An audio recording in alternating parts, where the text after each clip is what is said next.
ঈদে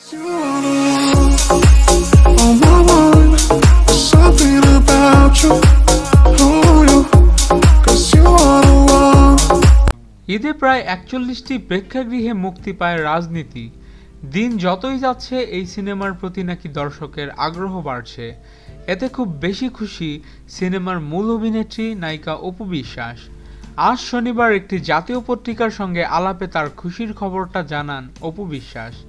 রাজনীতি সিনেমার পরিচালক বুলবুল বিশ্বাস বলেন, আগামী সপ্তাহ থেকে সারা দেশে আরও বেশি সংখ্যক হলে সিনেমাটি প্রদর্শিত হবে।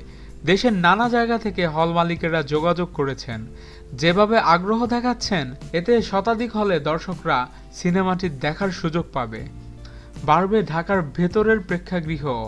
অপু বিশ্বাস বলেন, ঢাকায় শুধু সিনেপ্লেক্সে মুক্তি পাওয়ায় এক ধরনের ক্ষোভ থেকে সিনেমাটি দেখিনি আমি হলে গিয়ে। এখন প্রেক্ষাগৃহ বাড়ার খবর শুনে খুব আশাবাদী হয়ে উঠেছি।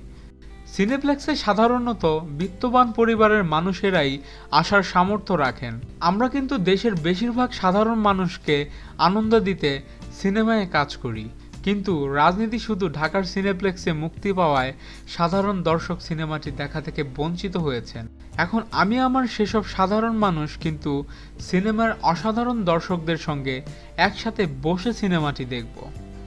আপনাদের মতামত কি? অপু বিশ্বাসের সাথে কি আপনারাও সিনেমাটি দেখতে চান? কমেন্টস করে জানান এবং আমাদের ভিডিও ভালো লেগে থাকলে সাবস্ক্রাইব করতে ভুলবেন না এবং লাইক দিন, শেয়ার করুন। ধন্যবাদ।